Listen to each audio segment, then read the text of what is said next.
Yoga is stillness. Yoga is self-awareness. Yoga is time-tested. Yoga is unity. Yoga is secular. Yoga is evolution. Yoga is a never-ending practice. Yoga is life living through me. This is YogaScussion. Brendon. Today we have Rubina Chadha. She's a trauma-informed educator, mindfulness expert, and a creative mentor. She's got a fine arts degree from UCLA. She's a certified life coach, a registered yoga instructor, and a breathwork facilitator.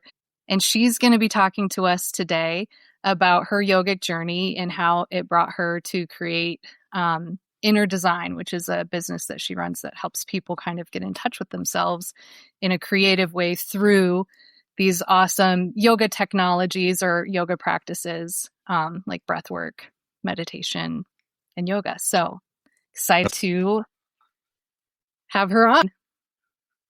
Hi there. Hi, Rubina. How are you?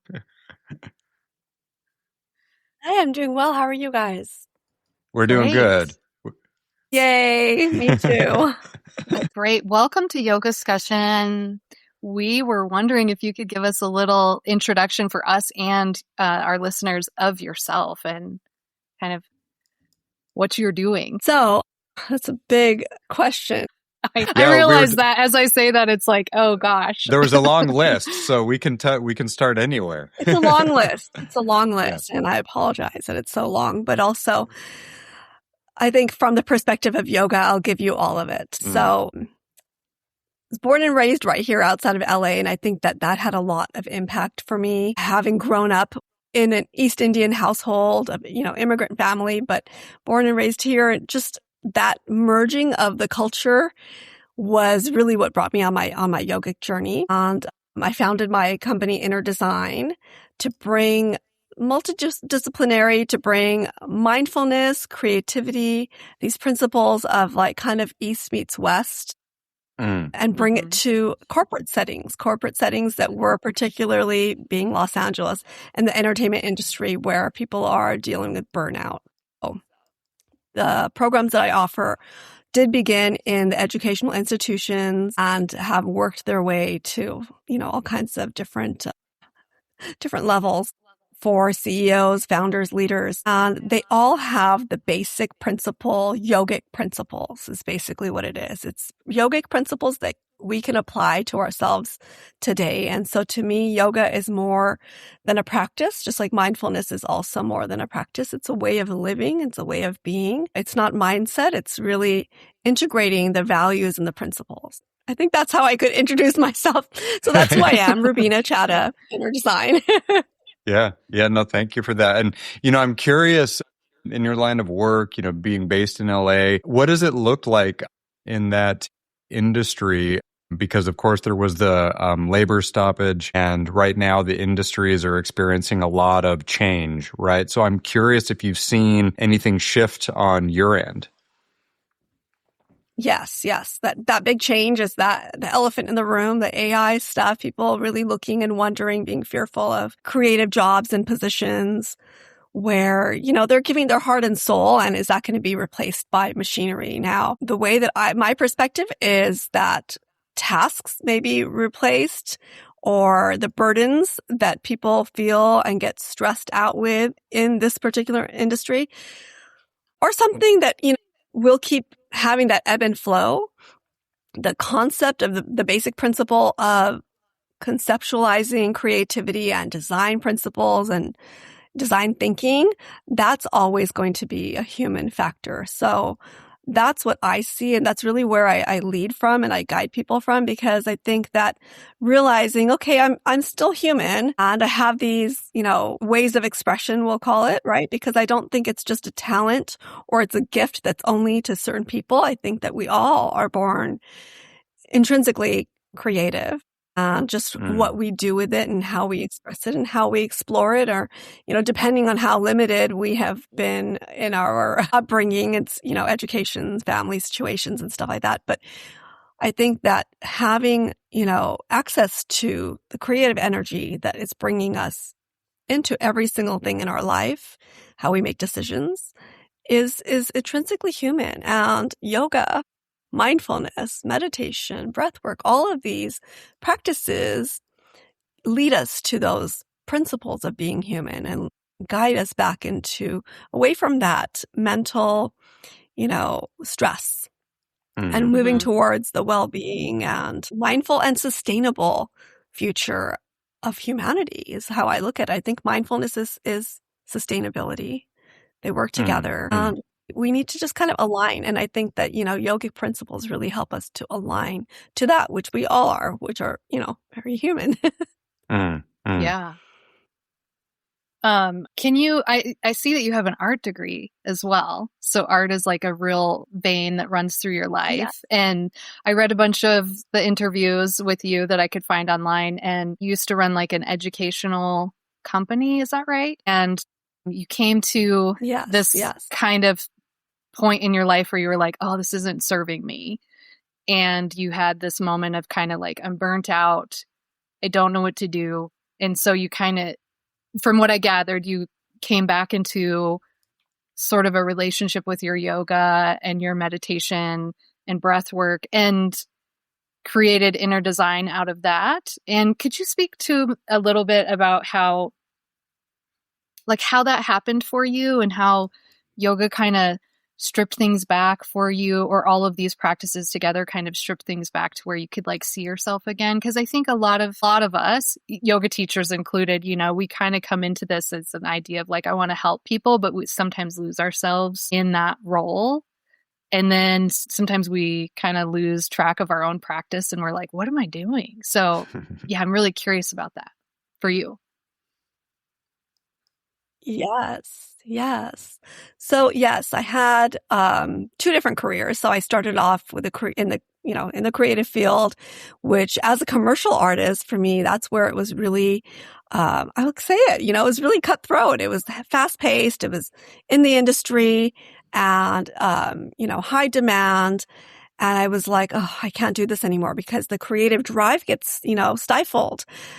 With all the pressures, with all the fast and the noise. And then it was going back to, get a degree in education and run a family business, which education is great. I really found a beautiful drive to be able to help people, lead people, guide them, teach them things at all levels. So I worked from very small kids, early childhood education, all the way up to college, still teaching high school and college classes. And that also was not the full answer for me. It was like, okay, now I left my creative expression to come and do this other thing. And I think it wasn't the what that I was doing. It was the how. It was that disconnect of, yes, it's these practices that aligned me to myself. And then I had that discovery that, oh, we all need this. Educators need this. It's a burnout field. Creatives need this because they feel disconnected from themselves. He needs these yogic practices and to understand what these principles are. And so re-looking at those experiences that I had from my different degrees and my different work experience actually gave me the access to it by going back to my yogic journey, which is basically something I was raised on. But, we all kind of know the things we should be doing and have them. And maybe we just kind of push them aside like, not now, I'm too busy. Yeah. It's a noisy world right now. I can't hear it. So that was part of it for me. And I still think and I still feel that yoga is not and was not an addition. It was a removal of the excess. It was that time to just pause and step away and say, okay, this is all going on now. What's really going on like within? That was the entry point for me. It was like, okay, how do I get back to my breath and find out what's going on within? And then turning that with, like you said, my degrees. Those are my talents, my skills. These are my practices that I can serve with. But until I went back to myself through my yogic journey again, I couldn't see it. I couldn't find it. I was too close to it to find the solution. And I'm touched, Rubina, as someone who from my early days, I've always kind of felt this creative pull. It's just been there. Can you maybe speak a little bit to the role that a yoga practice, or maybe even specifically pranayama or breathwork, might have in terms of maintaining or sparking that creative spark or passion or drive? Yes, yeah. I find it at like two main parts. When you asked me that, I thought, yes, it's awareness. It's basically coming back to awareness gives us that access to, okay, there's some creative, some stirring, some excitement of expression. But really, it's rest. It's so basic. It's rest. And I don't mean like, let's get 8 hours of sleep. Yes, get 8 hours of sleep. And yes, eat correctly. Do all of those things.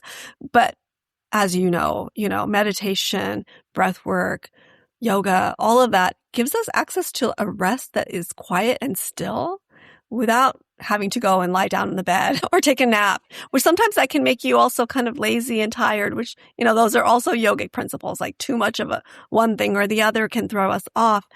And so I think what it really is for me, what's really worked and helped is yoga as asana, as we know it, right? Physical postures, moving the body, whatever that is. I mean, you can be a runner and I will still call this yoga because I've run marathons in my younger years, and that was very much yoga, and it was breath work. All of those things were happening. As long as you're moving the body and getting access to breath and some awareness of this breath, and that breath is helping you regulate in any physical activity, whatever sport or whatever practice it is, I'll call that yoga. And so that having the physical expression, tying it in with the breath, knowing how the breath is helping you move into this, these physical experiences actually brings a deeper sense of meditation. It actually gives more of the access to the quiet mind, the stillness, because I don't think until I understood that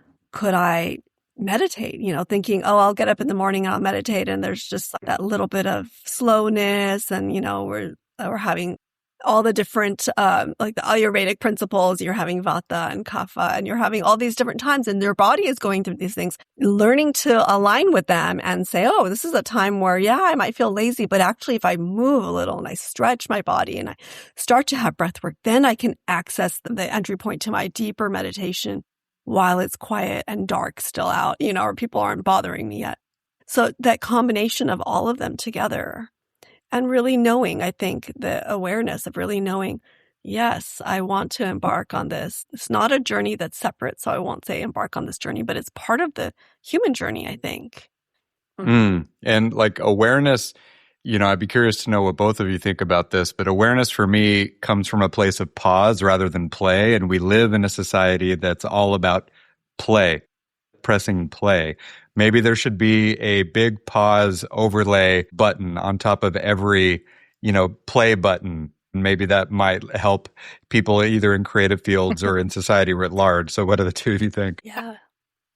I think you're right. I also think awareness comes from this idea of dropping out of expectation.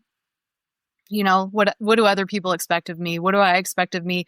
What do I expect of me based on what other people expect of me? Or what do I expect of me based on the culture I was raised in, the way that our society talks about whatever, right? Like, as you were speaking, Rubina, about all of that, I felt this sense of dropping in and oh, our minds are constantly busy. They're constantly, we have phones and computers and we have career goals and family and all this stuff. And our brain is constantly doing a little schedule in its head of how to get us ahead. And sometimes that just needs to stop. And so I do agree with you, Brendon. Awareness is pause, but it's also like dropping out of expectation and just like showing up in your body the way it is now, not the way you want it to be, not the way you wish it would be, not the way it was 20 years ago. Like, here's my 45-year-old body now. Here's how it feels now. And maybe dropping out of, these other things like expectation and longing and whatever, and trying to just be a person who breathes, a body who breathes right now. That's what I'm practicing as a 45-year-old woman. Yeah. What do you think, Rubina? Yes. Yes, and I love all of that. And I'm turning 50 in a couple of months, so I feel like, yes, Nice. I'm practicing different things than even 5 years ago, but definitely different things than 10 years ago and longer back. When I think of first, Brendon, when you were saying play and pause, I was thinking play like playfulness. And I thought, oh, that's creativity. But then I realized what you meant, like the play button of like performance and being on. And that's something definitely that I teach creatives. You know, we go into a creative field if that's where we are, or creative expression in general, not to be about performance or outcome or output, but we're in the society where everything is rewarded to have outcome and output.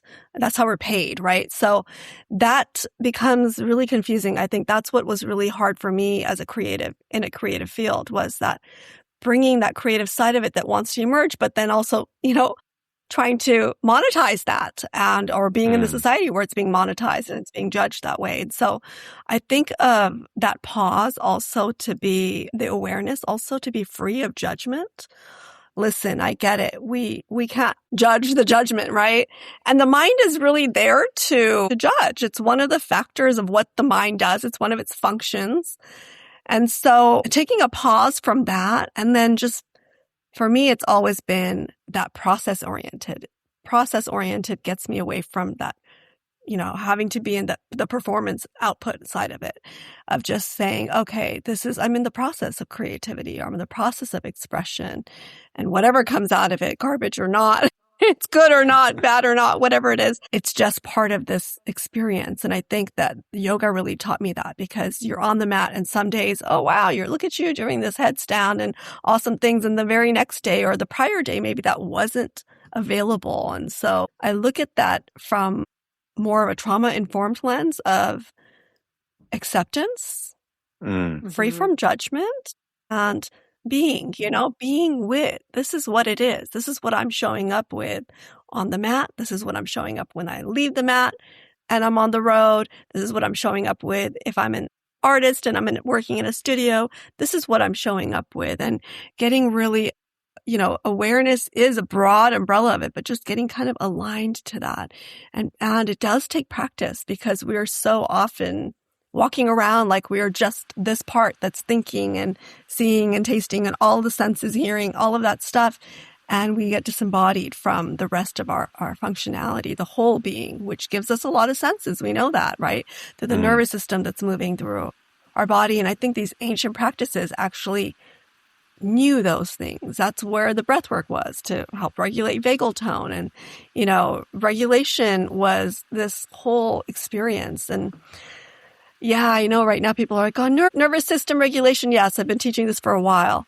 And I know it's a hot topic and it's important, but also sometimes just being with it and knowing, oh, I'm in fight or flight. Okay. As soon as you recognize that, guess what? You're on your way, you know, out of that, expanding your window of tolerance and saying, oh yeah, there's something there. I can move through it simply by the distilled version of it, which is awareness, right? Sometimes we moralize this idea of not being regulated, you know, having your nervous system be regulated or having it not be regulated, that there's some kind of failure in dysregulation. And it's like, no, that's a response. That's an organism's response to stimuli in the environment. And unfortunately, our environment is pretty stimulating right now. You know, like anyone who is totally regulated, I'm going to be like, yeah, you are bypassing what's happening in your body and all around you, because we can't stay regulated. So I love that you say, like, I'm just so grateful that you say, like, noticing when you're in fight or flight or fawn or freeze is already expanding, because it is. And it's okay to have those reactions. Like, it's so human. Yes, absolutely. Yeah. And I wanted to also circle back. You know, you had mentioned trauma earlier, and, you know, there's probably some yoga teachers who are listening to this podcast. And so you often have spoken about the creative environments that you've been in, or the creative professionals that you might be working with, and where in those environments or those people, there's a desire to be deeply seen and to feel safe.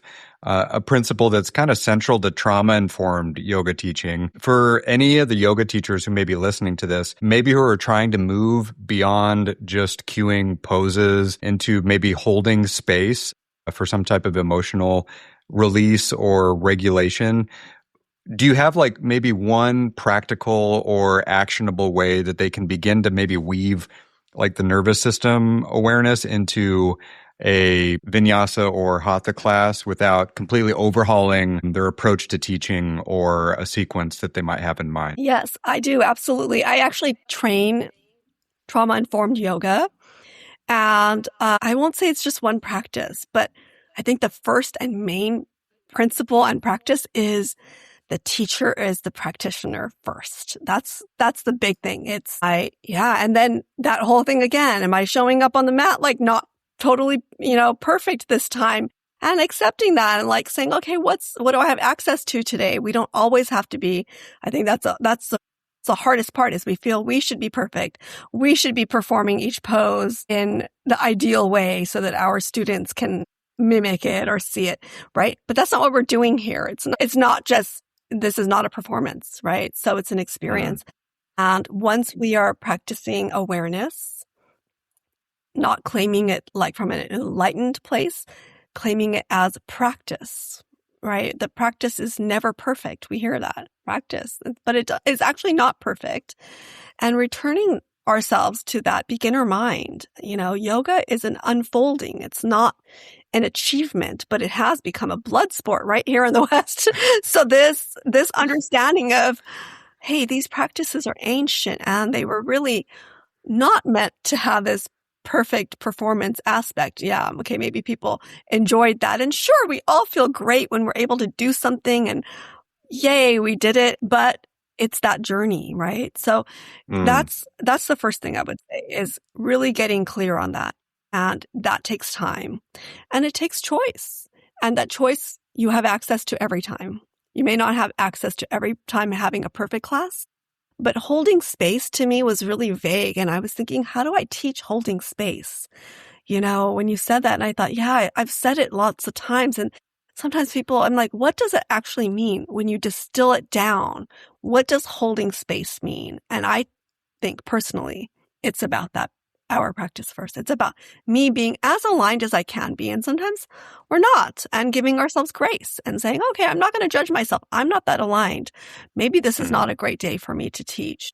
Or I'm going to teach really mildly because I'm not going to try and make all those achievements and perform and outcome and all of that stuff. I'm just going to be gentle for myself. And maybe that showing up that way for myself opens the opportunity to someone else who's practicing on the mat in the room with me, and they feel it vibrationally, right? We are all energetic. We know that we're sharing space. So when I'm sharing that kind of space for myself, I'm giving myself the honor. I'm also allowing others the honor for that. And I think that it takes a lot of awareness to practice trauma-informed yoga. It's really reading the room and getting out of the mind of like, okay, this flow goes into that, and now I'm cueing left hand and right leg, and it has to come really embodied. It comes with time, with intention, with practice, and even if you make a mistake, it's no right or wrong. It's just getting up again and allowing yourself to be the student and saying, okay, I'm going to try.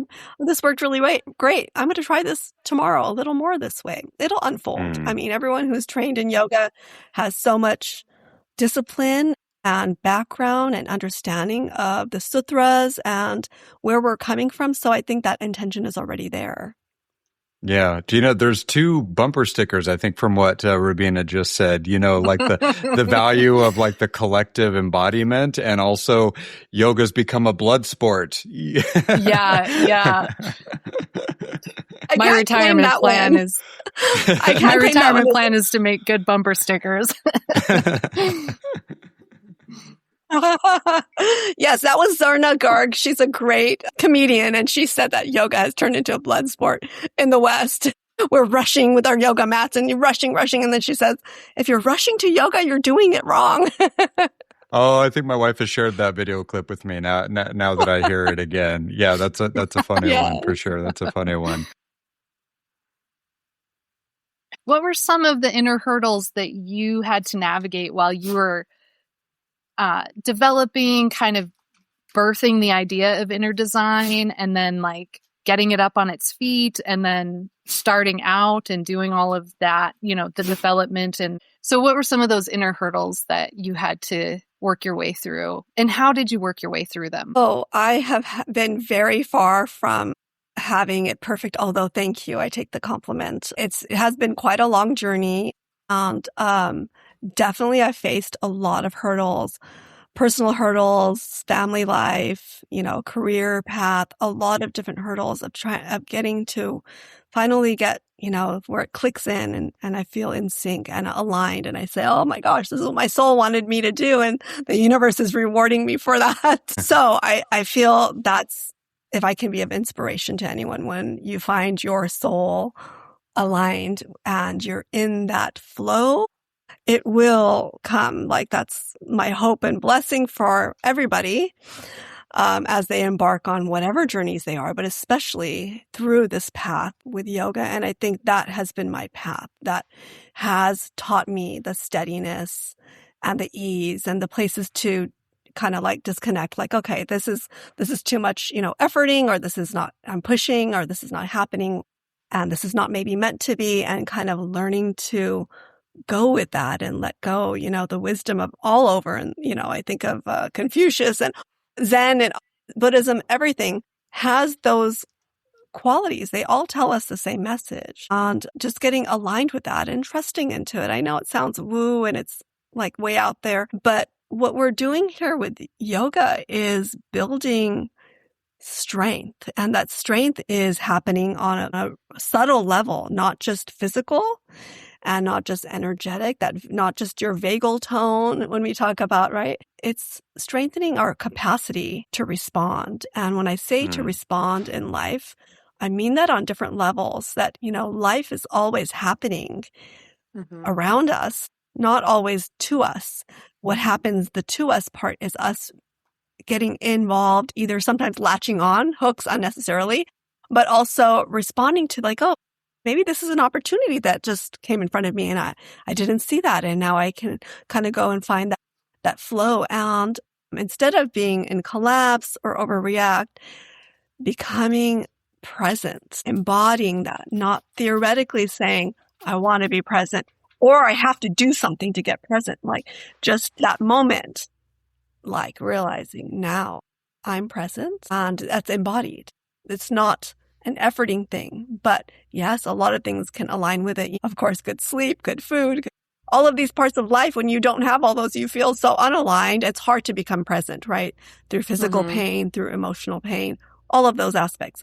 So I feel like it's yoga that offers that framework of finding what that is, whatever hurdles there are, knowing that, okay, right, besides those philosophical concepts of like, oh, whatever you're given, you're equipped to handle it. Sometimes those things, they're just theory, right? And if we want it to become embodied, really looking into what does that mean? This is the framework. Okay, this I'm able to do. Let me do what I'm able to do. Let me respond in the way that I'm able to. Let me get myself aligned, getting into my dharma, getting into that, life that I'm living. And I would say that's it. I would say really that's it, coming through that mindful space.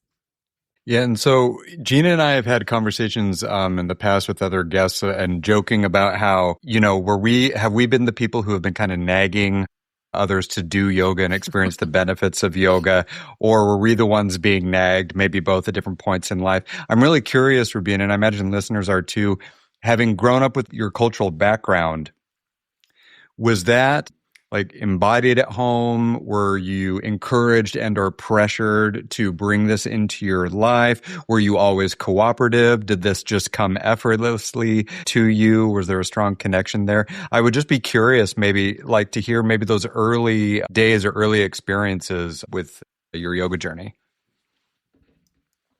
That is such a great question. Nobody has asked me that. You're right. I was nagged. I was nagged. And that's probably why in my youth, it was like, oh, you got to do this. Oh, I got to meditate. Oh my gosh, this is what we're doing. So those parts of it became, we all are that rebellious teenager of like, no, not the thing my family is telling me to do. Let me go the opposite way.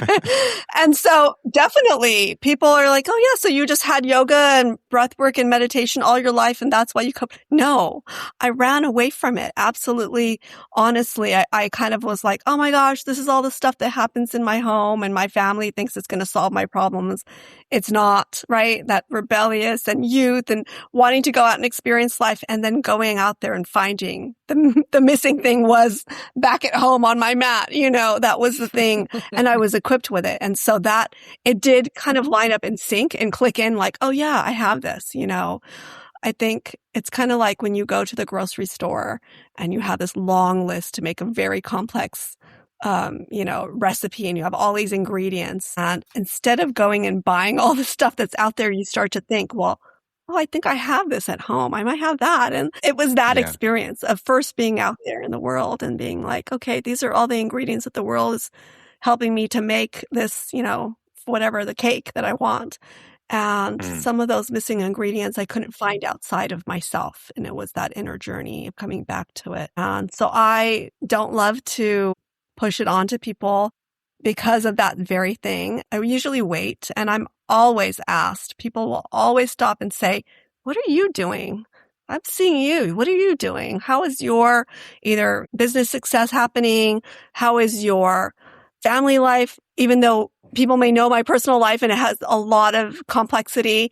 How are you looking so young at your age? How do you smile and you're happy? And I always give them the answer. And I say, I have a secret. It's this. It's this. It's my practices. It's yoga. It's breathwork. It's meditation. This is keeping me alive. Imagine what my life would look like if I didn't have these aspects. So even in those challenges, like Gina was asking, like even in those hard times, yeah, I'm human. Do I fall apart? Sure, absolutely. There's times I feel I'm crumbling and I just know, oh, I got to just keep doing this. I'll get through it. This will pass. All of those things, all of those philosophical things, but the practice, the going back, the going, into something that can give me that discipline, gives me the reward is what it is. No, I like that. And so, Rubina, I was reading, like Gina, I was reading a couple of articles about you or, other interviews with you. And one thing I was taken by as a fan of what today is referred to as coherence breathing, right? That, 5.5 or 5-5 method. So you outline like a daily routine for breath work to try and balance cortisol rhythms or levels. And you started with coherence breathing in the morning. I believe it was box breathing kind of middle of the day and just letting out some sighs in the afternoon. And I haven't done this myself, but I was thinking about giving it a shot and then I can always report back to you. But I was wondering if you could maybe share with listeners how you kind of came to this, selection and putting it together and why certain times a day. Could maybe speak to your process a little bit. Yeah, absolutely. So that's basically my inner design method. I think that in the start, it's definitely a rhythm that you can say morning, afternoon, evening, just so that you start getting your body adjusted to what's happening, right? Ayurvedically, we know that the day has different rhythms, right? Like we were talking about, like I was saying, there's Vata, Pitta, and Kapha, and all of these are happening to our body. Actually, they're happening, and that's partly why we have different emotions and different levels of energy throughout the day. Traditional Chinese medicine also refers to these kind of things of what's happening, what's going on with our organ system, mostly in the night, but it does go through the full 24-hour clock. And so looking at that and saying, what result am I looking for or I'm in need for at the certain times of the day? This is a starting benchmark to start practicing so that breathwork starts to come into the body. We're only using about a third of our lung capacity. So restricted. And so just starting to expand that in a gentle way of saying these certain times in the day. And that way also trickling it out instead of, there was a time I would practice only breathwork in the morning. And by 3 p.m. I was like, what's happening? So just realizing that I need maybe shorter amounts, little amounts, like we say in mindfulness, little but often, right? And I need them to be throughout the day. Started to find these were the good results. But I also will say, maybe this is controversial, but like in any yoga practice or any practice mindfully, you're going to have to listen to your body and say, oh, you know what? Understanding, oh, this breath work, it gives me energy. Oh, that breath work, it gives me relaxation. Oh, this. So now I'm following my body rhythm instead of the clock of the day and saying, although this is the time I usually have a lot of energy, it's not happening right now, or today it seems different. Let me do some energetic breath work and help myself along. So again, it goes back to the thing we started with. It's the awareness, it's the understanding of the whole system. And there is a method to it. There is a method. And I do have trainings on this. In fact, I just finished putting together ways to sign up for this online on my website. So that'll be available probably by the time people are hearing this. And I will reach out and teach people one-to-one because I believe in trauma-informed care where I need to see what is happening to you and what, results you're getting, what responses your body's having, and maybe to tweak it and to customize it, because I can't say it'll just be one. But those are the basic ones that I can say safely you can access at any time of the day. And those are the ones I would say that probably are going to give you those results, which we usually need in the average day, but it is personalized. It's definitely personalized. And it's important to go on a journey of breath work and understand what's happening in the body and what energy you can access by, modulating your breath. Yeah, that's a great answer. And I appreciated the personalized aspect of it because, I really find my own personal pranayama groove, I suppose, like with coherence, breathing. Maybe it's one of those, it's called coherence breathing now, but maybe it's one of those things that's really stood the test of time. But I really appreciated the personalization. And it's also kind of a nod to the experimental and experiential nature of this ancient practice, in terms of things being experimented with. And, certain types of breathing techniques may work for certain situations, certain people, certain times of day may be better than others. So it's all very fascinating, right? Yes, and in certain life phases, this phase of my life, maybe I need more of this. I need more energizing. I have a lot of activity, or I need more coping, or whatever it is, right? So just knowing that maybe breathwork I was practicing 5 years ago was great. It was addressing the stuff that my lifestyle had at that time. And today, something needs to kind of find a different pattern, a different way that might serve me better at this time.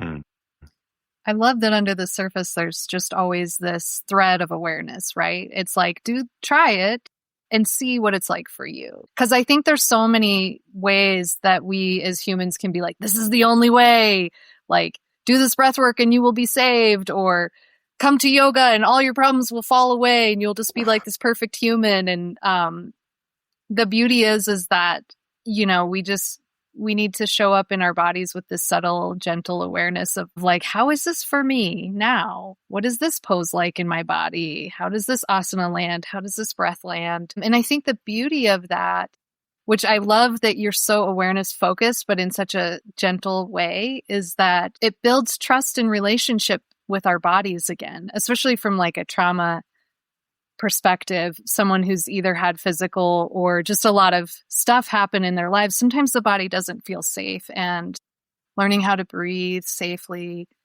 learning how to like show up and just watch and be present with your own body. It builds that trust again that like, oh, this is me. This is a place where I get to be. This is a place where I am. This is who I am, and it's okay. Yeah, it's really beautiful. Rubina, I'm wondering, earlier we were talking about those annoying like stories, or whether we were being annoyed or encouraging. Is there maybe an example of someone you've maybe encouraged to adopt a yoga practice that maybe like really needed it, like in your own personal life? Of course, you don't need to name anyone specific, but I think maybe we've all, for those of us who have been in the yoga space, if you want to call it that, for a long period of time, at some point, you are in the situation where you feel like the most authentic thing to do is maybe say, hey, this really worked for me, maybe, give it a shot, or please do give it a shot. Could you maybe walk us through an experience like that if you had one?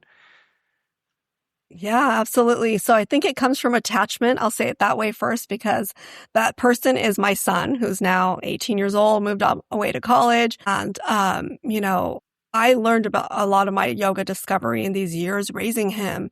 And so that parenting journey of how much do I teach? How much do I, the same thing, looking back at how it was in my family, like, okay, this is being put on me. How do I make this available to my most attached person, right? The person that I love and I'm raising and all of those, like, right? So just looking at that from a spiritual aspect of like, okay, this attachment, like, can I give it and let it go? It was really hard to your own child, right? So definitely, even at this point in these 18 years journey, right? It's a long time. I know there might be parents listening to this who have littles, and I would just say I always did it openly and talk about it and showed how much it helped, and then did guide and say, I really want you to learn this. I really want you to try it. And if you hate it, that's okay.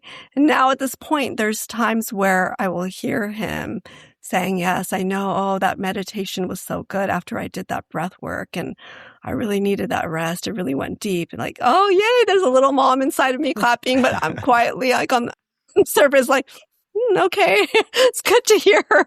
Inside me, I'm doing the happy dance. So I think that's what it is. I think that when we share something that we love and are identified with, and we know it's doing so good for us, and it's been such a great experience, we want those that are close to us, that we feel attached to experience that. And that makes this kind of this tension of the situation around. It's not like my parents had ill intentions. They loved us. They wanted us to have this greatness, right?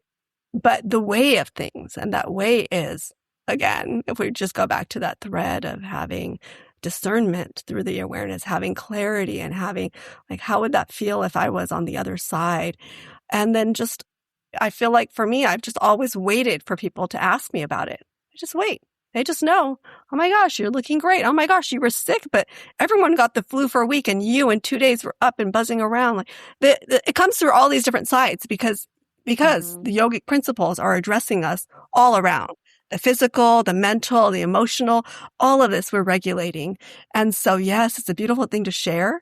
And I really have honestly felt it's been the best for me to just, the more I kept it a secret or quiet, the more people wanted to know about it. And that really gave them their own journey, because it really was about handing it over to them. I want this journey because it's not going to benefit me. I want them to have the benefit in the journey. So letting go of me having to say it, maybe they'll hear it from someone else, or maybe it'll be the 10th time that somebody talked about yoga.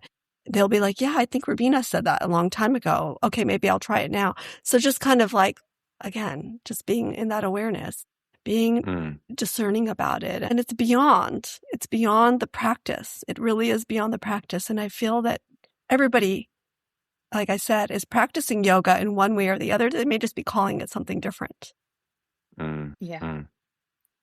Yeah, I think that often is that there's a lot of people doing yoga, but they don't know that they're doing it. And we also have these boxes we like to put things in all the time, like, this is running. Like, I have a book called Running is My Therapy, and it's got a lot of breathing practices in it that you do. And it's got a lot of principles about, therapy principles that you can apply during a running session. And it's like, everything's yoga. It is. If we're bringing the awareness to it, I think. Yeah. Yeah. Yeah. And I believe, Rubina, you were also talking about running.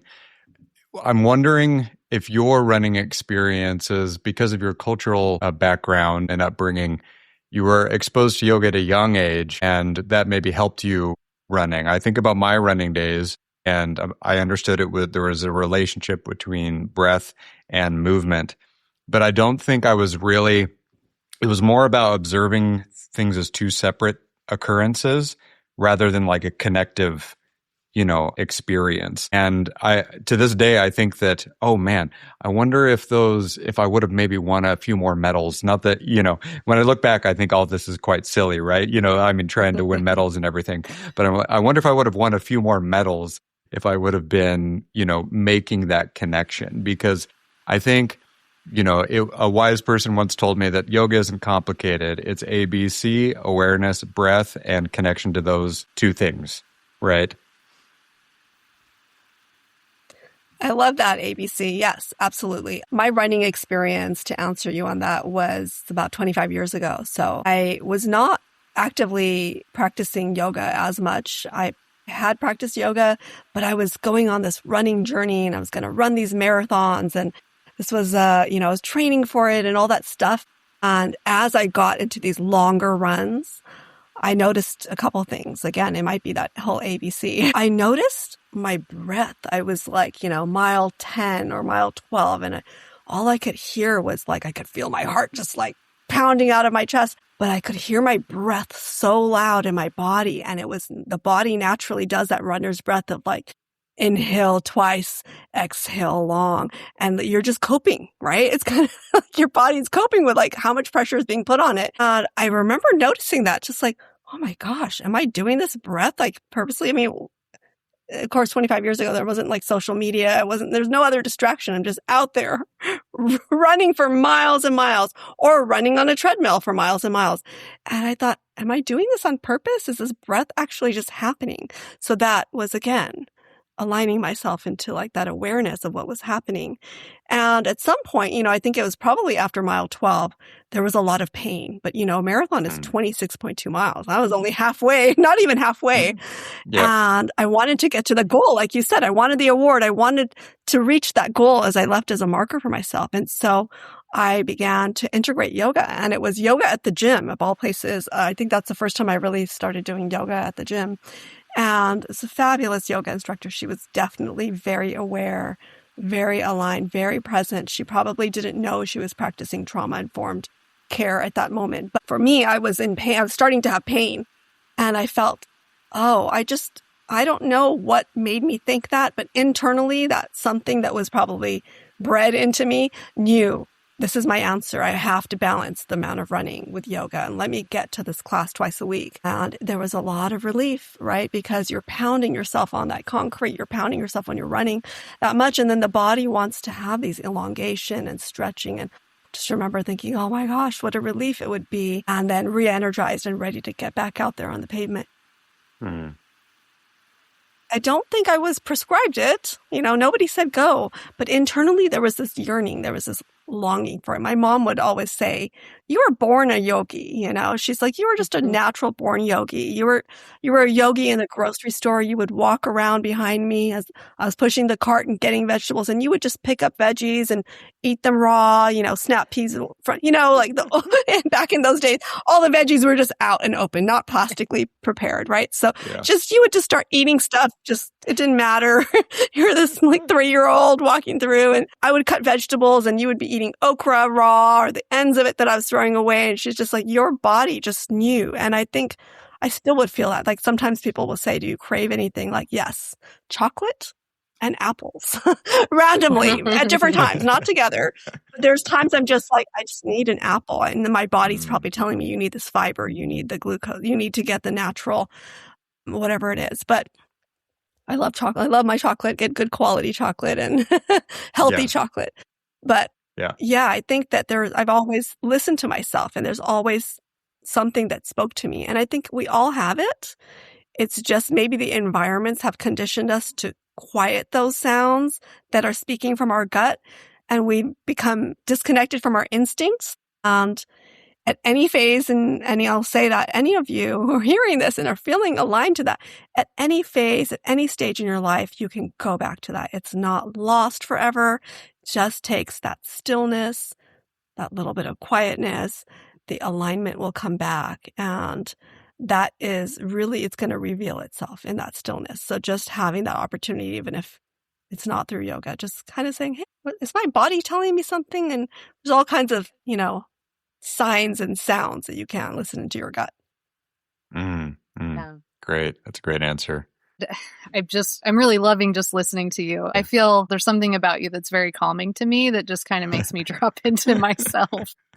Yeah. She's the what yoga I was mom thinking. that I didn't have. Yeah. But boy, that would have been great.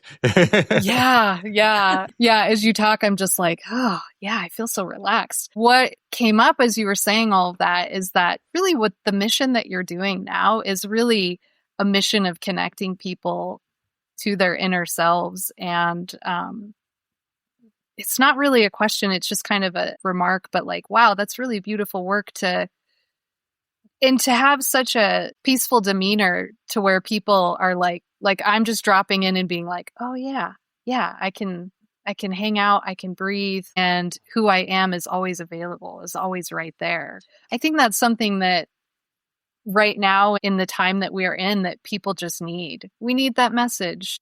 We need to be able to know that we can come back to ourselves, whether we're practicing yoga or not. I guess I do have a question now as I'm kind of rambling. I'm wondering, as you were like coming into this kind of awareness of what you wanted to do, was it a light bulb moment or was it just kind of an evolution of like, I need to come back to myself? I see this as a place where I can offer this, or was it an evolution of like, I'm kind of doing my own thing and then you get there? It was kind of a mix, but I would say it this way. It was like a yearning. It was like this desire that was starting to burn inside of me and just like, oh my gosh, this is a framework of living in a right way that I can offer other people. And I have such a desire to share it. So that first part of it, but it was also feeling like called to it. So many people are out there, and need help with their mental well-being. And this offers such an avenue. And the avenue really, to me, was that the yogic principles, like you were just mentioning, it was about right relationship. And we don't think of that. We think of relationship as relating outwardly, but there was relationship to the body first, and then through that to others, to work, to purpose. And it just started to, remind me that meaning wasn't found in productivity. It was found in this alignment. And so that was something that I wanted to share, like yoga becoming integrated beyond the mat, off the mat, and even in ordinary situations or actions, creating that intention. And so for me, I'm really passionate to share it in the boardroom. I really love to share it in the boardroom when everyone's suited up and I'm suited up and we're not stretching our muscles in the yogic way, but we're getting this alignment, this understanding through a little breath access, through a little awareness and all of that. And then that hopefully goes with them back to their desk, back to their homes, and then that ripple effect out into the world in these small ways. So a lot of times I don't call it yoga. I don't call it meditation. I won't call it breathwork. I'll just say it's mindfulness or it's awareness and we're going to do this. And it's categorized under stress management, which, fits perfectly into those kind of industries, mental well-being, that kind of a thing. And so to me, that's what it was. I felt like, yes, yoga is very mainstream today, and meditation and breathwork, and these are easily accessible to everybody, but they're still not readily accepted everywhere, right? We think the mat, it belongs outside of the office. It doesn't go home with me to my family. And so that was the calling, was just, how can I start to trickle this and sprinkle this everywhere so that we realize it is fundamentally everywhere, and bringing it with integrity, honoring its origins, not trying to steal what it was, but bringing those philosophical traditions with the deeper cultural roots of like what we're really doing here. To me, was really important to teach with that integrity, acknowledging sometimes the lineage. People will ask about it. And I will say, these are ancient practices. These are all based on ancient practices that modern science is now proving are giving results. And so not diluting it for like trend appeal. And also for me, it still is remaining a student. It's about, creating those spaces where, autonomy matter, that kind of a thing, and learning and growing. Like you said, right now the world is changing. There's so much stuff that can be overwhelming and is new, and sometimes it's old or is unresolved or whatever it might be, like relearning, okay, where does this fit? Where does yoga fit with this? Like, how can I can bring this, with like humility to bring us back to our humanity, one practice at a time, I guess is what I'll say, right?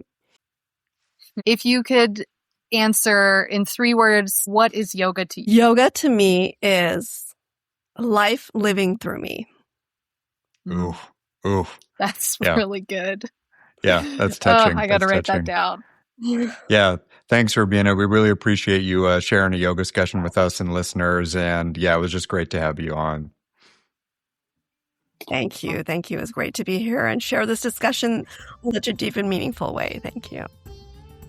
Want to get early access to ad-free episodes of the entire Growing YogaScussion archive, as well as live recordings? Want to submit comments and questions to the guests and the hosts? You can join the YogaScussion Circle and receive a link to join each YogaScussion episode as it's recorded.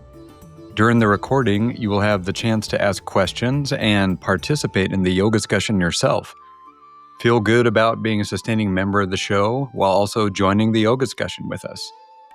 Thanks for listening, and we look forward to you joining the YogaScussion soon.